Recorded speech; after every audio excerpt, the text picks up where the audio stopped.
Buenos días, transmitimos desde México para todo el mundo en esta su estación de radio Resistencia Católica Tradicional. ¿Por qué he dicho en algunos videos que la misa novus sordo es ilícita y que en algunos casos puede ser válida? Bueno, primero hermanos, el Papa San Pío V emitió una bula Quo Primum en la que decía claramente y para perpetuidad que el que cambiara el misal incurriría en la ira e indignación de Dios Todopoderoso y de los bienaventurados San Pedro y San Pablo. Esto es en lo que ha incurrido el antipapa Pablo VI. ¿Qué tan grave es esto, hermanos? La bula de San Pío V, Quo Primum, no puede ser desdeñada o decir que no tiene validez porque fue escrita o fue ordenada hace muchos años. El que haya pasado mucho tiempo, eso no le quita validez y por el contrario, hermanos, fue respetada durante muchísimos siglos. ¿Qué ocurre, hermanos? Que la única misa que es válida y lícita, que tiene estas dos características, es el santo sacrificio de la misa de San Pío V. En novus sordo ya no se da esta licitud, sino que esta misa es ilícita, porque está contraviniendo y está en contra de una orden de un papa verdadero. Esto es realmente lo importante, hermanos. Un papa verdadero dijo que no se podía cambiar el misal, y un personaje como Montini, como Pablo VI, que ya estaba excomulgado por hereje contumaz, hermanos, porque él no fue hereje a partir de que quiso ser papa, a partir de que fingía ser papa, sino que desde antes, ya desde sacerdote, obispo y cardenal, ya incurría en herejías y estaba ya en planes con el enemigo para destruir a la Santa Iglesia Católica. Esto es gravísimo. Entonces, ¿qué pasa? Que en el Concilio de Apostasía se cambia el misal de San Pío V y se deja de celebrar en casi todo el mundo la misa lícita, hermanos, la que está aprobada por el vicario verdadero de Cristo. Lo que sucede entonces, hermanos, es que después llega Juan Pablo II y él le da una enorme fuerza al novus sordo, pero no basta ahí, hermanos. Él cambia la fórmula consagratoria. Hermanos, escuchen bien esto. Juan Pablo II, quien muchos lo consideran santo, pero que esa beatificación es inválida completamente, pues él en la fórmula consagratoria dijo que no hay que pedir por muchos, sino por todos. Para Juan Pablo II, el cáliz de salvación, la sangre de nuestro Señor Jesucristo, se ofrece por todos. ¿Por qué? Por la unión de religiones, hay que decirlo claramente. Pero la fórmula consagratoria debe decir por muchos, como está en la palabra de Dios y como está en el misal de San Pío V.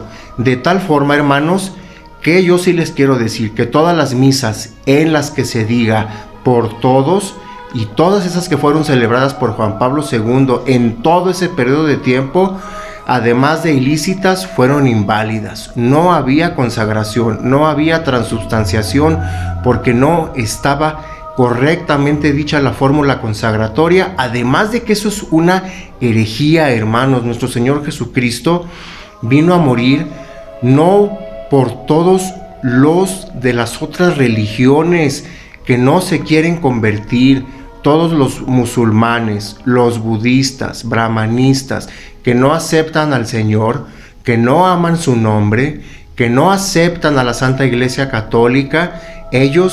Para ellos el sacrificio de nuestro Señor Jesucristo no les beneficia.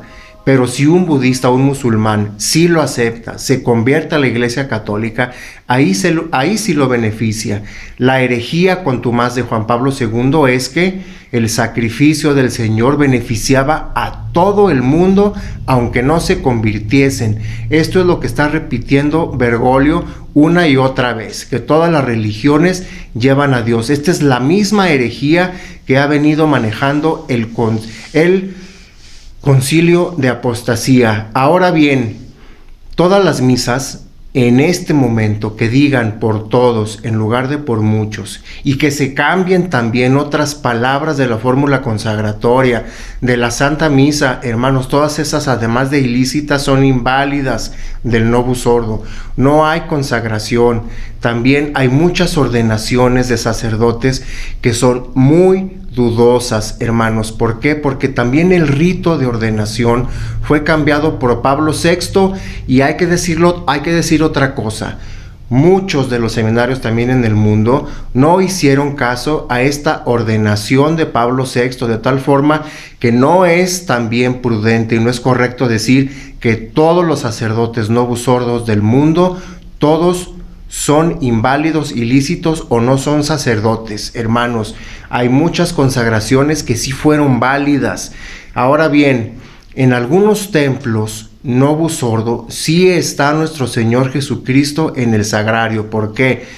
Porque si las especies, el pan y el vino fueron consagrados por un sacerdote consagrado, ordenado antes del Concilio Vaticano II, dijo la fórmula consagratoria correctamente, con la intención de su corazón de que haya transubstanciación, sí está nuestro Señor Jesucristo en el sagrario, y las misas Novus Ordo que celebre ese sacerdote, al mismo al que me refiero, son ilícitas porque contravienen la bula Quo Primum de San Pío V, pero pueden ser válidas. Claro que pueden ser válidas, pero hermanos, no es conveniente estar en ilicitud, no es conveniente, y puede ser incluso hasta una afrenta estar contraviniendo y estar desobedeciendo una orden de un Papa santo verdadero como San Pío V. Aquí está la clave de todo este asunto, hermanos. Sobre las confesiones, si ustedes reciben la confesión, el perdón de los pecados por parte de un sacerdote ordenado antes del Concilio Vaticano II, o fue ordenado correctamente después del Concilio Vaticano II, con el rito de ordenación correcto, entonces esa confesión sí es válida y sí hay perdón de pecados. Las confesiones, por ejemplo, en la Fraternidad Sacerdotal San Pío X, por supuesto que son válidas. Claro que la misa también es válida, claro que hay transubstanciación, claro que los sacramentos también son válidos. Ahí el problema, hermanos, es que están unidos, desgraciadamente, de palabra con los antipapas o falsos papas del Concilio Vaticano II. Respetan a Francisco, respetan a Ratzinger, respetan a Montini, los desobedecen en todo. Esto es la teología de la desobediencia. Reconozco que un personaje sí es papa, pero lo desobedezco en todo. No hay ningún fundamento teológico ni en la tradición apostólica, en ningún lado de la Santa Iglesia Católica se dice que es válido decir que un papa, a pesar de ser hereje, sí es papa, pero que yo lo puedo desobedecer en todo y no estar en pecado. No, hermanos. A un papa verdadero, si yo lo reconozco, no se le puede desobedecer, porque entonces, si lo reconozco como verdadero y no lo obedezco, entonces ahí sí podría ir al infierno. Por eso yo pienso que estos papas del Concilio Vaticano II ya han sido excomulgados, y efectivamente falta un papa verdadero que ya nos oficialice que esas excomuniones han ocurrido y decrete los tiempos en los que las excomuniones ocurrieron, desde 1958 hasta la fecha, y el que falta, porque todavía falta otro falso papa que va a vivir con un papa verdadero. Hermanos, estamos en contacto hasta un nuevo video. Ave María Purísima, sin pecado concebida.